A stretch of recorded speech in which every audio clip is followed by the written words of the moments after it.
Good evening, everyone. Dave here again, talking about alcoholism.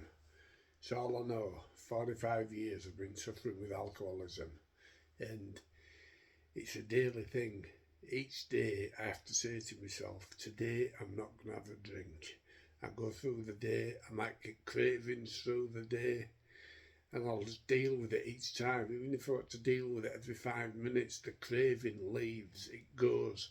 I do not have to pick up that drink and start all over again. Anyway, I'm waffling on a little bit now. Um, yeah, stopping drinking. The first time you stop, or you might have tried stopping before, but when you actually decide you've had enough, the shit has hit the fan too many times, and you really want to give in, don't try it on your own. If you're drinking alcoholically, just stopping drinking can be bad news because you will go paranoid, you will get the shakes, you will have the sweats. Sometimes people that are really bad heavily drinking can have seizures, and seizures can kill you. Go to your doctor, see your doctor, go to your doctor, your GP, and just say, look, doctor, I think I'm drinking alcoholically. I need some help with stopping because I can't stop. And doctors are great. They want to help you. They're there to help you. They will give you vitamins. They will check you out. They will check your size. You check your blood pressure. Probably take a blood sample off you, and they'll also give you Librium, a tablet that's good for dealing with addiction. Stops you sweating so much, stops you having the shakes. It also helps you sleep as well a little bit, which when you first stop drinking, sleeping is very difficult. I used to go weeks and days and weeks without hardly any sleep, but nobody's ever died of lack of sleep, so it's one of those things. Yeah, so when you've seen your doctor, go back home and while you're still feeling okay, while you've still got a bit of drink inside you, go to the shops, get stacked up on tea and coffee and milk, and get some tobacco. If you're a smoker, get tobacco, because when you do stop drinking, if say tomorrow you decide, right, I'm not going to drink today, fear will set in. You will get paranoid, you will get anxiety, you will feel really rough. But if you've got your house stocked up with tea, coffee, get some sweets, some candy, get some mints or something you can suck on just to take the taste out of your mouth, the awful taste. Because the chances are when you stop, you will start vomiting as well. You will start throwing up. You will have the runs. You will have diarrhea. It's awful. It's an awful place to be. And all that going on while you're sweating, you can start hallucinating. Just make sure, because you won't go out of your house. You'll be too paranoid, too fearful. You'll have the curtains shut. You'll be sat there thinking, 5 minutes will seem like an hour or 2 hours. But you've got to do it. Get in touch with a friend. If you've got a friend who might be able to put you up, explain to them that you want them to stop drinking, but you're a bit scared, a bit frightened of doing it on your own.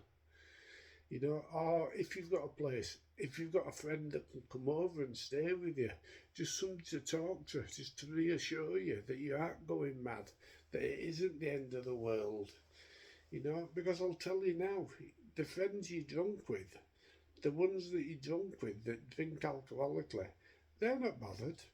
They won't come and help you. They'll just leave you. Unhelpful. Because I thought I had thousands and thousands of good friends. No, I didn't. What I had was drinking acquaintances. Because when I stopped drinking, they stopped being around me. I was just another person that had a drink. If they didn't have a drink, they'd be able to share my drink. If they didn't have any money and I had some money, I'd buy them a pint. That's all it was, not friends. I've maybe got about 5 or 6 friends that I would class as friends. The rest are just acquaintances. I know hundreds of people all over the country, all over the world, basically. People that I've come across. Right, I'm waffling on a bit now. Right, so you've decided to stop drinking. It's your first day. You know, also, if you can, it's not for everybody, but in every phone book all over the world or on the internet, there's the phone number for Alcoholics Anonymous. Or if you're on drugs, Narcotics Anonymous. Alcoholics Anonymous.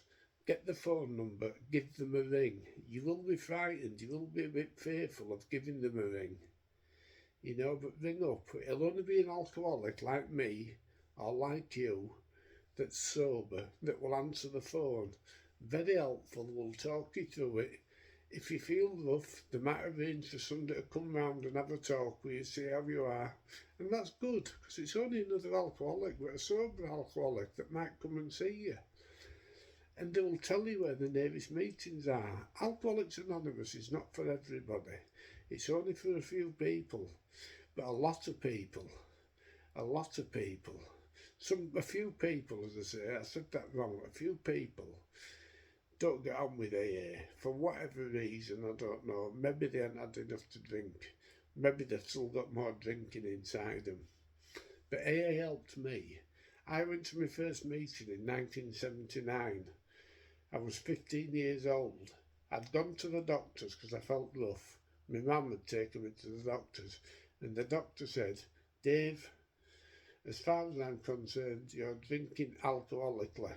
Get yourself to a meeting." So off I went. I went to that first meeting in 1979 in Leeds at Hyde Park Corner. And when I walked in, I was paranoid. I didn't know what was going on. There were all these older people there. I was only 15.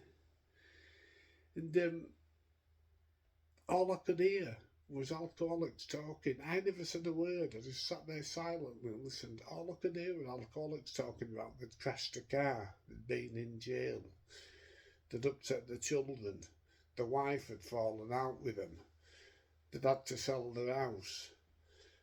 You know, none of these things I'd done, so I didn't feel like I fitted in, so off I went. I went off for a good 6 or 7 years of drinking. And in that 6 or 7 years of going out drinking, I went to jail, I went to prison, I went in psychiatric units, I went in addiction units. You know, I crashed a car. All these things. It's yet. I hadn't done them yet. YET, you're in danger too. So I started again, but I still hadn't had enough. I hadn't hit my rock bottom. So I carried on drinking. I stayed sober for about 2 or 3 months. That was about 7 years later. I'll have been about 24, 23, 24, 20, maybe 20, I don't know. 19, 20. I stayed sober for a few months through help of an addiction unit. I came out, and what did I do? The fear was there. Alcohol became my medicine. It helped me through my daily life.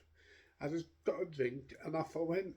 I was just drinking again. And that just spiralled, even after 3 months off. One drink is a nightmare because it sets all the craving off. I also, at one point in 1992, I stopped drinking for 10 years because I had hit my rock bottom. I'd been living on the streets. You know, I was black as the ace of spades. I was thin as a rake. And I wanted to stop. I'd had enough. And I stopped for 10 years. But in that 10 years, I kept going to AA meetings, Alcoholics Anonymous meetings, and became very successful. Because all I did was put 50% of the effort that I put into feeding my addiction, getting money for alcohol, I put 50% of that same effort into starting a business. And that business was successful. You know, I had my own business. I employed a few people. You know, but after 10 years, I bought my own house, I got married, I had children. But in that 10 years that I was sober, I was still getting that craving day in, day out, round and round my head. Oh, a drink would be lovely. I'd drive down the road, see people sat outside pub, looking like they're having a great time. I'd see people walking down the street late at night, laughing and joking, and I'd think, I'm missing out on something. They've been and got a good drink. But anyway, I'm really rabbiting on now. For a day at a time, you can beat this. A day at a time, okay. Stick at it, it's worth it. If not, message me or get in touch with somebody. But stopping drinking is worth it. Thank you.